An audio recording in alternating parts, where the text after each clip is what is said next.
In section 6.1, you're going to learn about what a system is of equations and actually how to solve something like this, how to solve it using a graphical method. And then later in the chapter, we're going to learn two other methods. But for right now, what does the word system mean? You think about a solar system or an audio or a stereo system. It's got lots of different parts that are all exist together. They're all together in the same area. Well, that's what's going on here. We have these two linear functions, and we learned they're linear last chapter. They're both in mx plus b form, actually, so we know they're lines.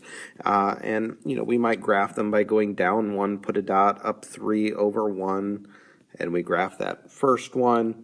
And then the second one exists on the same xy grid because this is a system. They exist together. And we could go up 4, put a dot, and then up 1 over 2, and so on. Now, that was a very sloppy graph, and part of the important stuff in this section is to graph these things neatly. So let's take a look at the next slide. All right, so here we have those two functions again, but this time I have a nice, neat graph to work off of. So I'm going to go down 1, put a dot for this first one that I'm doing in red, and I'm going to go up 3 over 1 because the slope here is 3 over 1. Up 3 over 1 puts me in an angle like that, or down 3, back 1. Now notice how I managed to get 4 dots. That's kind of important in this chapter to go ahead and get some extra dots.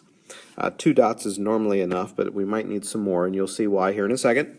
All right, the second one I'm going to do in blue. I'm going to go up 4, put a dot, and this slope is up 1 over 2, so we end up right here. Down 1, back 2, down 1, back 2 is over here, and we draw the blue line. So there they are, and it does look like they have an intersection, and that's what we're going to be talking about next. A solution to a linear system is a combination that works. It's a combination that works when you plug it in.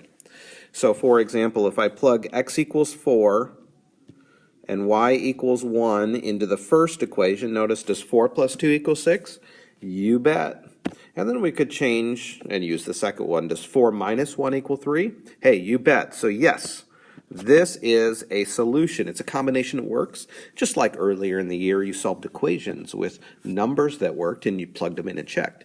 Well, now you can solve for an XY combination that works.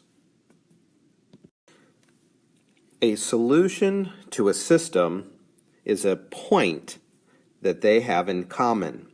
It's an XY combination that works, so therefore it must be on both of their lines, therefore it's where they hit. So I could summarize this section real simply. You're going to neatly graph the two lines and tell me where they hit. So let's do another example together. So here we have a lovely system. We have two lines, clearly lines, because they're both mx plus b forms, so that makes them easy to graph.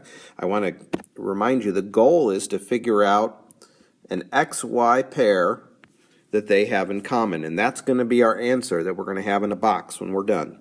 So let's go ahead and neatly graph this. We're going to go down 3 and put a dot, up 1 over 1, up 1 over 1. Keep doing that, down 1, back 1, and you get lots of dots on the red line. Now the reason we do lots of dots is because we want to figure out which one they have in common. The second one we're going to do in blue.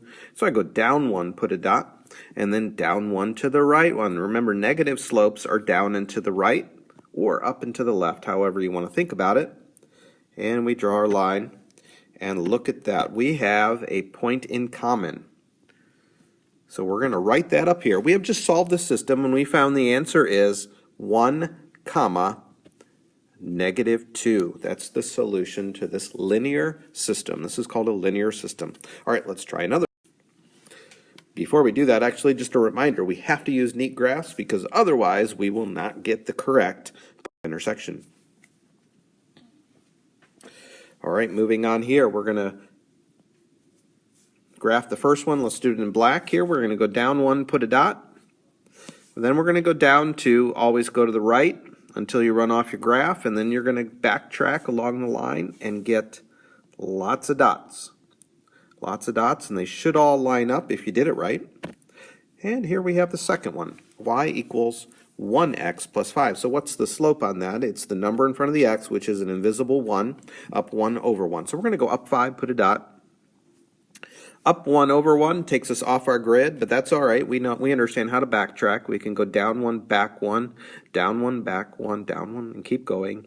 And we see, not surprisingly, there was a point of intersection at -2, 3. That's called the solution. That's the answer. Let me remind you that the graph is not the answer. The graph is not the answer. Listen to what I'm saying. The graph is not the answer. The answer is an ordered pair that you found thanks to the graph. So the graph is a tool to get you to the answer. All right, one last question here. What's different about this is that, this one's in mx plus b form, so let's go ahead and do that real quick. That's easy. We go down 3, put a dot, up 1 over 3, or down 1, back 3. This is all 5.6 graphing. In 5.6, you learned how to graph y equals mx plus b, so you should be a pro with this part. Now backtracking up here, this is not in y equals mx plus b form. So personally, what I would do is just minus 2x on both sides and rewrite it. Just rewrite it so that you are in mx plus b form. Y equals negative 2x plus 4. Way the heck up there is the y-intercept. Remember the first number, the b value is the y-intercept, so I went up 4, down 2 over 1. Aha, we are heading closer to the red now, and looks like we did actually intersect right there. So our answer is 3, negative 2.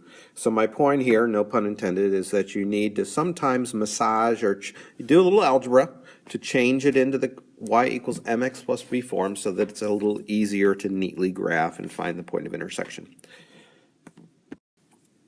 All right, well, very good on your homework. Do very well on your homework, and make sure you show me so that I can check to make sure you understand this section before moving on to doing the same thing with algebra and not graphs. So you're going to learn 2 other methods here in 6.2 and 6.3.